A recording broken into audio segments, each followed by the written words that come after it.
My wife bought a reborn doll to cope with our child's death. We lost our baby boy after just 1 month on this earth.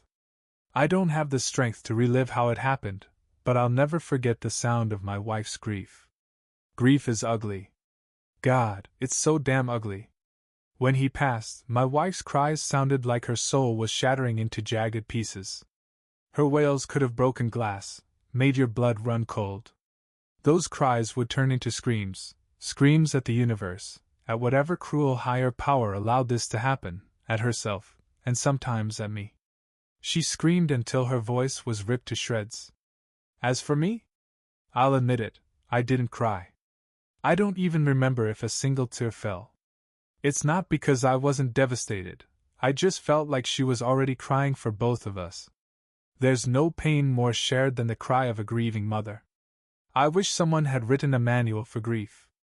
Like a Grief for Dummies book to tell you how to navigate the before and after. The before is just waiting, like watching the final grains of sand slip through the hourglass of someone's life. I still remember my heart pounding in my chest while the monitors flatlined. It hit me like a wave. I'm going to have to grieve. Even in that moment, before I could fully process it, I knew the grief was coming straight for me like a freight train. I told myself I was ready, that maybe I'd already been grieving him before he even passed. But the truth is, no one can ever be ready for something like this. And then comes the after. Not the moment you leave the hospital, or even the ride home. It's that moment when you walk through your front door. The air feels heavier, like it's been sucked out of the house. You're hit with the realization that this void isn't just in your chest, it's in your home, your relationship, your entire life. This is your new reality. This is what life is now. What broke me even more was how painfully familiar this life felt, like the one I had just a month ago, before he was born. I wasn't grieving the life we had with him, but the life we could have had. The birthdays, the first steps, his graduation, all those moments we'll never get to experience. Hell, I'd trade 100 fights with a moody teenager just to have him here. But my wife. She grieved differently. She missed his skin against hers, the way she'd hum softly to him, even the exhausting 3 a.m. wake-ups because he was crying again. We didn't talk about it much, but we didn't need to. It was clear we were walking two very different paths of grief. At night, we'd lie in bed with our backs to each other. If I reached out to touch her, she'd flinch, like my touch physically hurt her. I gave her space because I knew she needed it. The funeral was pure hell. Actually, scratch that. I think the fiery pits of hell would have been more bearable than what we went through that day. At least hell would have been warm. This was cold. Icy. The kind of cold that settles in your bones. I remember walking up to his tiny casket, alone, and staring down at him. And all I could think was, caskets shouldn't be this small. He laid in a box too small. He was laid to rest in a casket so small I could have cradled it in my arms. As they lowered him into the ground, my wife's cries tore through the crisp morning air. Her sobs were so guttural, so raw, it was like she was losing him all over again. But she didn't collapse into my arms like I expected. No, she dropped to the ground, her body folding like she wanted to follow him into the earth. Then we went home. That front door opened again, and the void inside felt deeper, darker. Packing up his nursery was like boxing up not just his things but his future. We fought about what to do with it all. She wanted to store everything in the attic, but I told her I'd never be able to go up there again if we did. So we left it all where it was, in that same room. The door stayed closed but never locked. It felt symbolic, in a way, grief we couldn't quite face but weren't ready to let go of, either. Grief doesn't get easier with time, it just gets farther away from the day it began.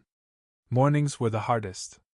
You'd wake up, blink against the sunlight streaming through the window, and for a split second you'd forget. But then it hit you like a truck, you're still grieving. We started to snap at each other over the smallest things. Forgotten dishes could end with one of us sleeping on the couch, or driving aimlessly in the middle of the night. We tried couples therapy, but it wasn't enough. The problem wasn't us. It was him. His absence wedged itself between us, a constant reminder of what we lost. Then, one day, everything changed. I came home from work, exhausted and defeated, and heard a soft humming coming from upstairs. My eyebrows furrowed. It was the same tune my wife had hummed at the hospital, right before the heart monitor stopped. I followed the sound, climbing the stairs, and found our bedroom door cracked open. There she was, lying in bed, cradling something in her arms. She gazed at it with a look I hadn't seen in months, like she was holding the entire universe in her hands. My breath caught in my throat. Honey," I stammered. She looked up, startled but smiling. It was a smile I barely recognized anymore. "Oh, hi," she said, her voice unusually chipper. What are you holding?" "Oh, this?" She held it up slightly. "It's a Reborn doll. They're, realistic dolls for mothers. It helps me cope." Her words tumbled out quickly, her smile faltering. It was like my question had popped the bubble of her fantasy. "Oh," I managed. I couldn't stop staring at the doll, or at her, staring at it. She looked at it like it was real, like it was our son. "Has it helped?" I asked, my voice hesitant. "I've only had it for a few hours, but it's comforting," she said, nodding as if trying to convince herself. It rubbed me the wrong way at first. But if it helped her, then maybe it was worth it. Do you want to hold him?" she asked. I hesitated. My stomach twisted in knots, but I knew this wasn't about me. Slowly, I walked over and stretched out my arms. When she placed the doll in my hands, its cold, lifeless skin sent a chill down my spine. I cradled it, staring down at the eerily realistic face, and before I knew it, I broke. Tears poured out of me as I dropped to my knees, clutching the doll. It wasn't him, but for a moment, it felt like it could have been. I let out sobs I didn't know I had in me, my cries cracking and echoing in the quiet room. My wife waited patiently, her gaze soft and understanding. After that day, things began to shift. The voids didn't disappear, but the doll stood in them, holding the emptiness at bay. Whenever she had a bad day, one of those days where just standing felt impossible, she'd hold it, hum to it, even pretend to breastfeed it. It still creeped me out, but if it helped her, I could live with it. Until I couldn't. One evening, I came home to find the nursery door open, the door we swore we'd never touch. My chest tightened as I stepped closer. Inside, the room was just as it had been, fully set up like we'd never packed anything away. And there, in the crib, was the doll. I gripped the railing, leaning in to get a better look. "I didn't hear you come in." I nearly jumped out of my skin as her voice came from behind me. "Jesus! You scared me," I stammered, spinning around. "What's wrong?" she asked, tilting her head. "What is this?" I asked, gesturing to the room. "It's our nursery," she said simply. "I mean, why is everything unboxed?" "Our baby needs a nursery," she replied, her tone so matter-of-fact it sent a chill down my spine. I stared at her, my concern growing. It's not real," I started, but my words faltered. I'm worried about you." Her eyes narrowed, and her voice turned sharp. "I unpacked it myself. I'll put it back when I'm ready. Okay?" 1,000 words clawed at my throat, but all I managed was, "Okay. I need some alone time with him," she said firmly. I nodded and slipped out of the room. That night, we didn't speak a word. She fell asleep staring at a baby monitor she'd put new batteries in, while I stared out the window at the moon, unable to shake the weight of what was happening. In the middle of the night, I woke to the sound of static-filled cries coming from the monitor. My heart raced as I shook her awake. "Liv, wake up," I said, my voice trembling. She groaned, glanced at the monitor, and sighed. "I'll handle him. Go back to sleep," she murmured, slipping out of bed. Through the monitor, I heard her soothing the doll as though it were alive. "Sure, it's okay," she hummed softly. When she returned to bed, she didn't say a word. I lay awake, staring at the ceiling, trying to convince myself it was just a dream. But I knew it wasn't. When I got home, I felt like collapsing. My body was heavy with exhaustion, and my mind wasn't far behind. My wife was standing at the sink, washing dishes. She turned her head as I walked in. "Hey, hon," she greeted, her voice casual. "Hi," I replied quietly. "How was work?" she asked, her hands still scrubbing. The usual," I mumbled, shrugging. "Be quiet when you go upstairs," she chuckled. "I just put him down, and it wasn't without a fight. I'll be sure not to wake him," I stammered, clearing my throat nervously. She glared at me briefly, her eyes sharp, before turning back to the sink. At least I was trying to play along, though it never felt like enough. I crept up the stairs, carefully minimizing the creaks with each step. Passing the nursery door always had the same effect on me. My breath hitched, my chest tightened, and for a moment, it felt like the air had been punched out of me. Dinner that night was unbearably silent. You could hear the faint clink of utensils and the sound of swallowing over the oppressive quiet. "I was thinking about taking him to a mommy and me class," my wife said suddenly, breaking the silence. I froze mid-chew, my mind struggling to process her words. Yeah, that sounds good," I replied awkwardly, forcing a smile. I couldn't tell if she was being serious or just trying to fill the silence. "I also wish you'd spend more time with him," she added softly.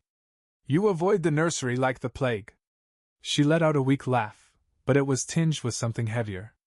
I'll make sure to do that," I promised, guilt weighing down my words. "Thank you," she said quietly. As I watched her pick at her food, I could see how hard she was trying. Each bite seemed to get stuck in her throat. She was giving it her all, and I felt like I wasn't meeting her halfway. But no matter how much I wanted to, our grief seemed to have driven us to opposite shores. What lingered in the back of my mind, though, was last night. The crying. How could it have been crying? And why didn't it faze her? I tried to come up with some logical explanation. Maybe she'd set an alarm with baby cries or put a speaker inside the doll to make it feel more real. That made sense, except for one thing: it sounded exactly like him. If you're not a parent, you'd think a baby's cry is just noise. But I knew that cry. I could have picked it out of a crowd. It rattled me to my core. Later that night, after brushing my teeth, I noticed the light spilling from the nursery. My wife was inside, rocking back and forth in the chair, softly humming. "Hey," she said, looking up when she saw me in the doorway. "I finally got him to sleep." "That's good," I muttered, my voice low. "Come say good night," she said, standing and placing the doll in the crib with a tenderness that broke my heart. I hesitated, staring at her, but I knew she was waiting for me to follow. Reluctantly, I stepped into the room. She leaned over the crib, kissed its forehead, and then turned to me expectantly. I swallowed hard and leaned toward the crib, my lips pursed. As I got closer, a pungent smell hit me like a wall. It was sharp, foul, like something rotting. I tried to push past it, but the closer I got, the stronger it became. Finally, I recoiled, gagging, and covered my mouth. "What the fuck is wrong with you?" my wife snapped, her voice trembling with anger and disbelief. I'm sorry, him. Not it. Him," she screamed, her face flushed with rage. "Okay. He smells like a goddamn dumpster fire." "What? Does he have built-in fecal mechanics or something?" I shot back without thinking, the words tumbling out before I could stop them. Her eyes filled with tears, her expression one of pure devastation. She turned away, her voice quivering. "Just admit it," she said quietly. "Admit that you think this is a joke. That you think I'm embarrassing myself. That I'm crazy." "Liv, no." I started, my voice soft. "Actually, don't.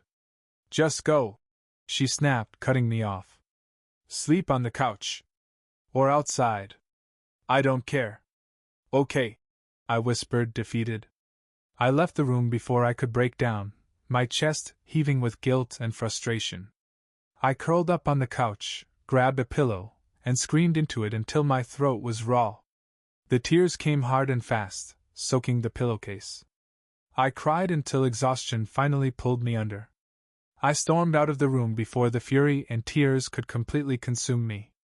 I felt like the worst kind of monster. Trying to balance both of our healing was tearing me apart, and more painfully, it was tearing us apart. I collapsed onto the couch, grabbed a pillow, and screamed into it until my throat burned. My tears soaked through the fabric, leaving damp stains behind. I sobbed until the weight of exhaustion finally dragged me into unconsciousness. But peace didn't last long. I was ripped out of sleep by the sound of shattering glass. My body jolted awake, my heart racing. I sat up in a daze, my eyes scanning the room, trying to make sense of the chaos. Throwing off the blanket, I stumbled to my feet and fumbled along the walls, trying to find the light switch in the pitch-black room. And then it happened. A sharp, searing pain shot through the bottom of my foot. Fuck! Shit! I cursed under my breath, instinctively lifting my leg and clutching my foot. Hopping awkwardly on one leg, I continued my search for the light switch, careful to avoid stepping on whatever had caused the pain. When I finally found it and flipped it on, the harsh glow illuminated the kitchen. I looked down and saw a trail of small blood droplets leading from where I'd been standing. I raised my foot and saw crimson dripping down my skin, a small shard of porcelain embedded in the sole. God damn it! I hissed, gritting my teeth. With a deep breath, I bit the inside of my cheek and yanked the shard out. A sharp, stinging pain radiated up my leg, but I swallowed the scream that threatened to escape. I placed the blood-coated shard on the counter and noticed something else. White powder dusted the bottom of my foot. Limping across the kitchen, I soon found the source of the mess. A shattered cookie jar lay in pieces on the floor, surrounded by a spilled bag of flour. God fucking damn it! I muttered again, the frustration bubbling over. I quickly grabbed a clean dish rag, tied it tightly around my injured foot, and began cleaning up the mess. The pain in my foot and the stress of the situation distracted me at first, but as I swept the shards into a pile, a new detail caught my eye: tiny footprints in the flour, leading out of the kitchen. I froze, staring at the footprints in disbelief. They were small, far too small to belong to me or my wife. And they weren't animal tracks either. No, impossible! I whispered to myself, shaking my head. But the evidence was right there in front of me. An uneasy feeling settled over me as I quickly vacuumed up the trail of footprints, trying to erase the strange sight as if that would make it go away. The trail was longer than I expected, stretching from the kitchen, through the living room, and up the stairs. I followed it slowly, my eyes tracing each tiny print. My heart pounded harder with every step. At the top of the stairs, the footprints continued, leading around the corner and stopping at a door. That door. I stood frozen in front of it, my breath coming in shallow, shaky gasps. My forehead pressed lightly against the wood as I tried to steady myself. I wanted to go in, to confront whatever was behind that door, but I couldn't bring myself to turn the handle. I felt paralyzed, overwhelmed by the weight of grief and something far darker. I stood there for what felt like an eternity. Minutes? Hours? I couldn't tell. Finally, I backed away, my legs weak and trembling, and retreated into the bathroom. Once inside, I let out a breath I hadn't realized I was holding. I leaned against the sink, my reflection in the mirror barely recognizable.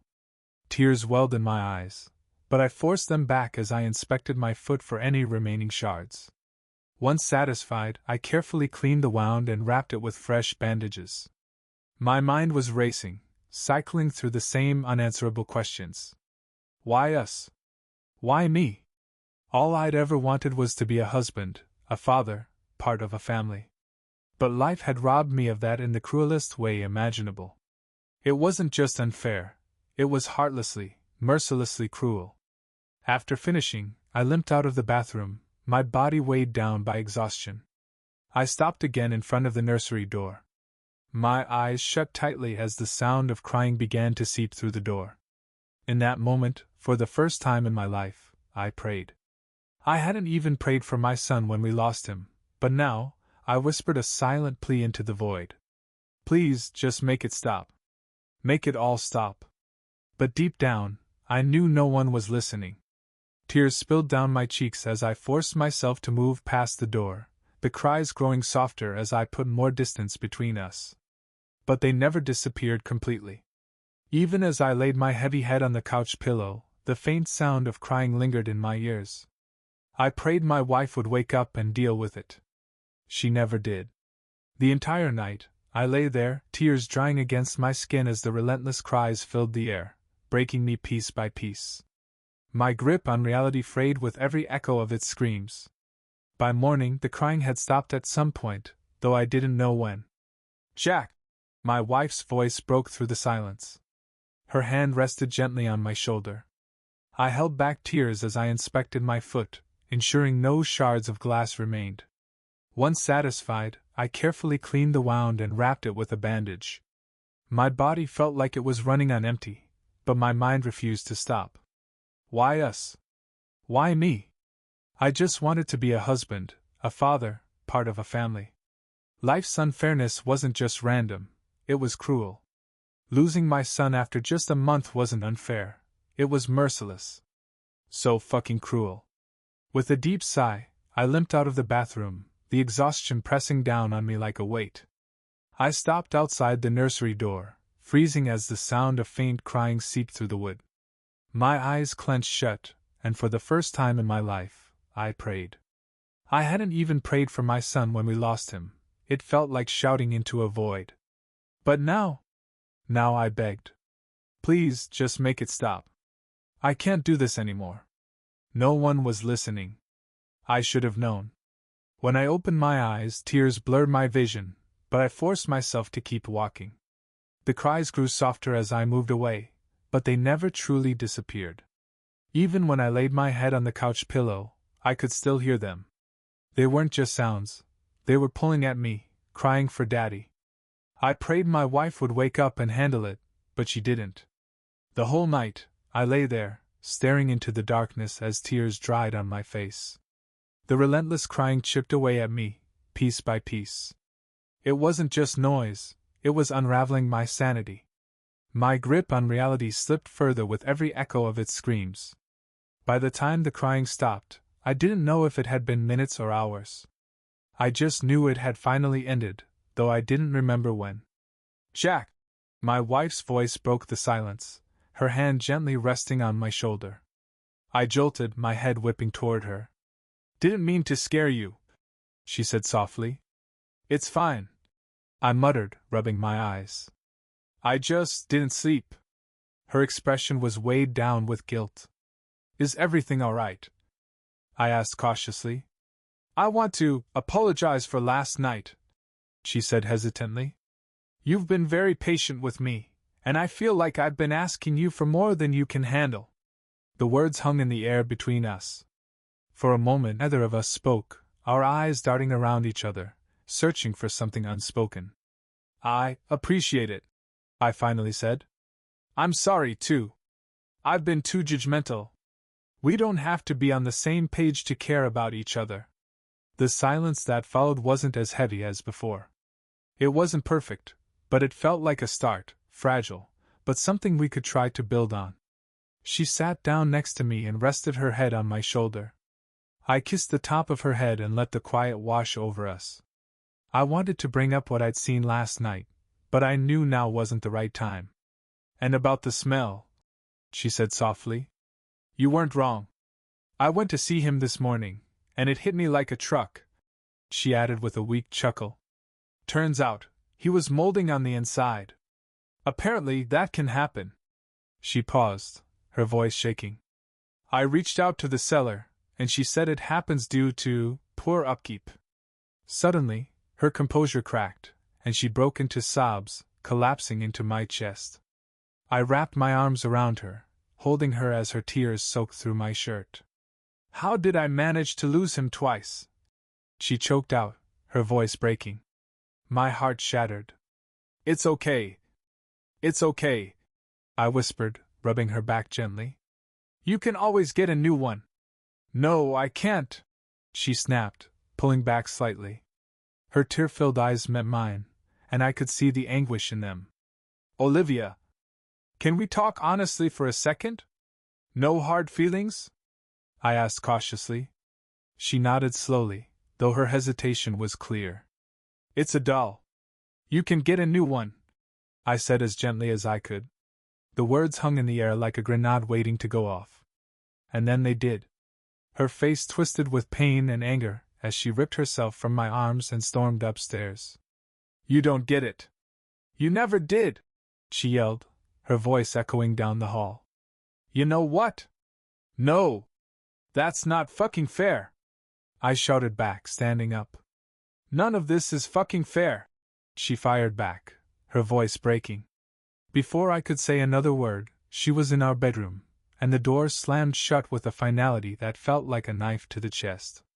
I sank back onto the couch and buried my face in my hands, taking deep, slow breaths to try and steady myself.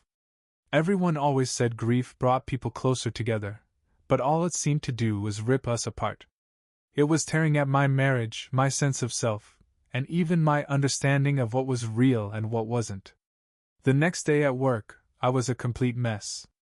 I couldn't focus, couldn't think straight, and ended up getting chewed out by my boss for my lack of work ethic. I didn't even care, I couldn't care. When I got home that evening, I was greeted by a distraught wife sitting in the living room. Her red, puffy eyes told me she'd been crying. The air between us was thick with tension, and I debated whether to even say anything. Hey, hun. Are you okay? I asked cautiously. I threw him out, she said after a long pause, her voice trembling. Oh. I'm so sorry, I replied softly. Are you? She snapped, her tone sharp. Liv. I started, but she cut me off. Surprised you didn't say, thank God, she muttered bitterly. Look, I began hesitantly. I'm sorry about this morning. I really am. But I'm trying, you know I am. It's just hard when you keep flying off the handle. Do you maybe want to see someone? A grief counselor? She looked at me with a mixture of bitterness and sadness.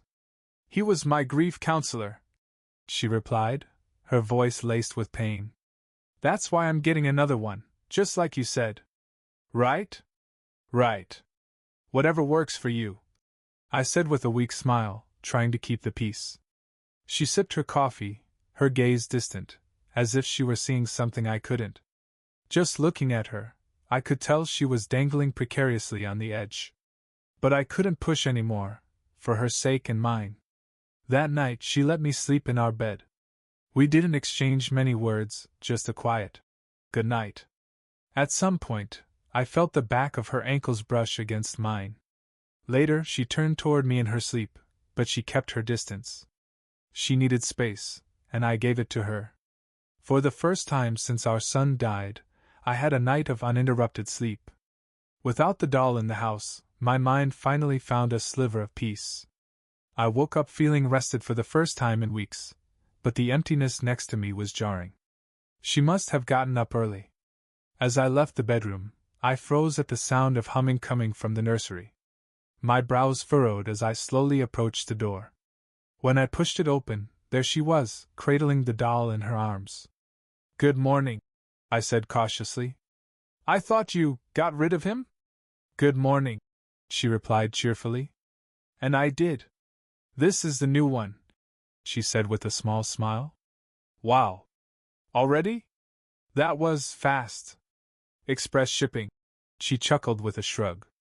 Sweet, I muttered, the unease growing in my chest. I'm going to try and put him down for his nap. Could you brew me a cup of coffee? She asked, her tone light. Yeah, sure, I said, forcing a smile before closing the door behind me. The second I was out of sight, I stopped and stood still, baffled.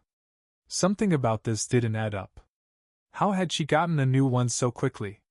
The thought of her keeping the old one, mold and all, wouldn't have surprised me. What hurt the most was the idea that she'd lied to me about it. I filled 2 mugs with steaming coffee and set them on the table. As I waited for her to come down, I distracted myself by scrolling through the news on my phone.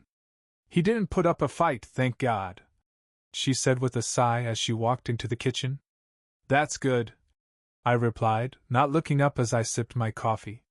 She sat across from me, taking slow, deliberate sips of her own mug. Her gaze drifted off again, lost in that same daze that had become all too familiar. Occasionally I glanced up, watching her tap her finger against the mug and bite her cheek. "Are you all right?" I finally asked. She laughed quietly, a sound devoid of humor, as she traced her finger along the rim of the mug. "The weather's nice today," she said, completely dodging the question. "It is," I replied softly. "Maybe you should spend some time outside. You could take him out for a walk." "Yeah, that sounds nice," she murmured, her words trailing off as though she were dreaming. I helped her take out the baby carriage we never got to use. My stomach churned with unease as I watched her gently lay the doll inside. "Hope you two have a nice time," I said with a forced smile. "We'll be back soon," she replied. She gave me a quick kiss before heading out the door. And finally, I could breathe. It was only a few hours, but it felt like an eternity of relief. Time to think. The past few nights had pushed me beyond what I thought grief could ever be. I expected it to be haunting, but not like this. I'd never been one to believe in the supernatural. If anything, I'd always considered myself a skeptic. But after the relentless crying, the footprints, and everything else, I couldn't find a logical explanation. I'd go in circles until it drove me mad, and still, nothing would make sense. Worse, I had this gnawing feeling that my wife knew more than she was letting on. But I was terrified that pushing her for answers would push her away completely. I couldn't lose her too.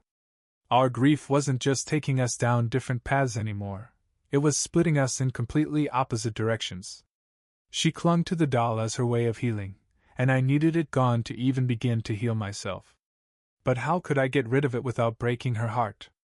The idea of tossing it and pretending she'd misplaced it crossed my mind, but it felt cruel. She didn't need more distress piled on top of everything else. By the time she got back from her walk, I hadn't made any progress. My mind was still tangled, my heart aching just as much as before. "Are you feeling better?" I asked, trying to sound supportive. "Yeah," she replied with a faint smile. "It was nice to get some sun. This little guy enjoyed it too, didn't you?" "Didn't you?" she cooed, holding the doll like it was our son. The sight made my stomach churn, but I forced myself to stay calm. It was her way of coping, and I had to respect that, no matter how much it hurt to watch. To make myself feel better, I tried to rationalize it. Maybe I'm just under too much stress. Maybe my grieving mind is playing tricks on me. Maybe being haunted by him is better than never seeing him at all. That night, she laid close to me for the first time in weeks. Our legs tangled together as she nestled against me, her arm draped across my chest. I missed her warmth so much, I hadn't realized how cold everything had felt without her. With her touch, the world felt a little less cruel. It was easier to fall asleep with her there, like a child clutching their favorite stuffed animal. But life isn't just unfair, it's cruel. I should have known better than to forget that. In the middle of the night, the baby monitor erupted with cries again. My eyes shot open, but this time, I realized something was horribly wrong. I couldn't move. My body was completely paralyzed. My heart pounded in my chest as panic surged through me.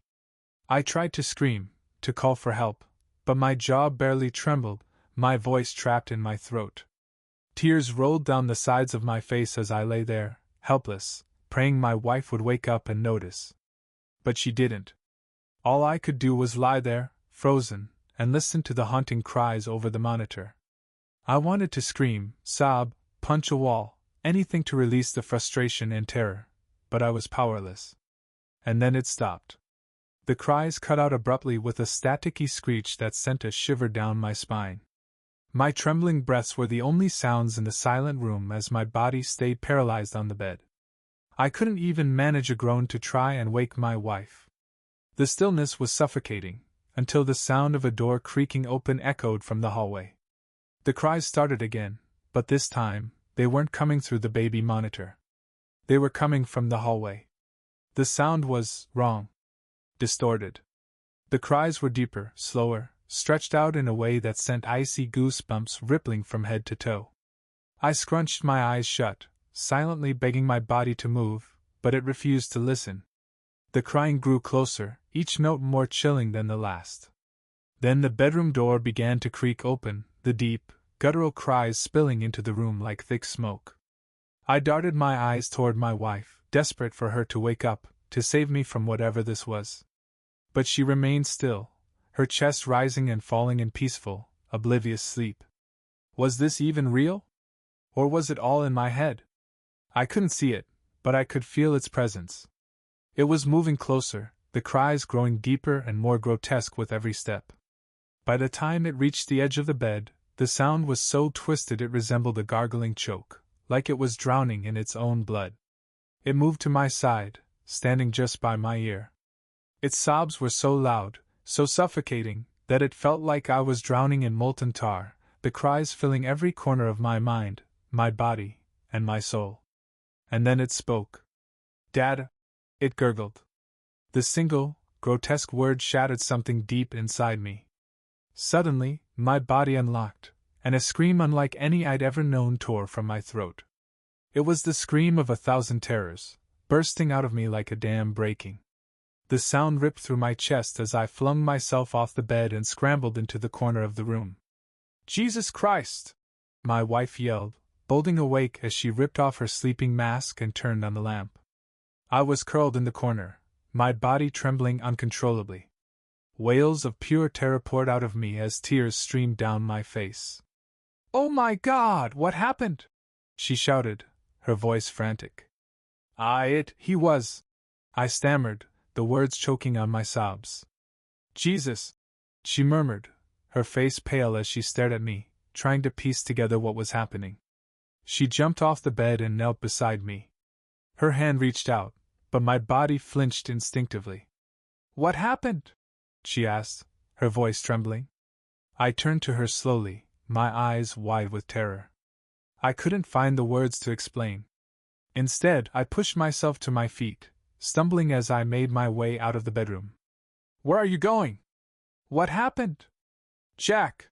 she called after me, her voice rising in panic. I didn't respond. My mind was racing, my heart pounding as I threw open the nursery door. My eyes scanned the room wildly until they landed on it, lying motionless in the crib. "Jack, what are you doing?" she cried, following behind me. "I'm not doing this anymore," I growled, my voice breaking. "Jack, can we talk about this?" she pleaded, her voice shaking. I didn't listen. I stormed to the crib and yanked it out, holding it in front of me like it was some vile thing I couldn't bear to touch. "You're right, Olivia!" I screamed, my voice echoing off the walls. "This isn't a doll. This is a fucking parasite. And I want it gone."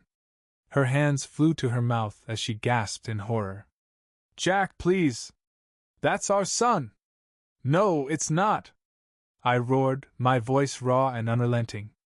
She winced at my tone, tears streaming down her face. "Stop! Please!" she begged, sobbing uncontrollably as I shook the doll violently in front of her. "This isn't our son!" I shouted, each word bursting out like a cannonball. In a final, blinding burst of rage, I gripped it by the throat and slammed it to the ground with all the strength I had. The sound reverberated through the room, and in that instant, two horrifying truths hit me like a freight train. Caskets aren't supposed to be that small. And reborn dolls aren't supposed to have internal organs. My wife crumbled to her knees, her cries erupting from deep within her soul, the kind of cries I thought I'd never hear again. The kind that shattered me to my core. My breath caught, my heart stopped, and my body froze as I stared at the scene before me. The doll, or whatever it was, lay broken on the floor. Its graying organs spilled out, slick and decaying, tangled in mushy remnants of skin. Olivia reached out with trembling hands, trying to cup the mess as if she could somehow piece it back together. "Olivia!" I whispered, my voice barely audible. "What is this?" She looked up at me, her tear-streaked face a mask of anguish. "He didn't belong down there," she sobbed. "He belongs with me. With us."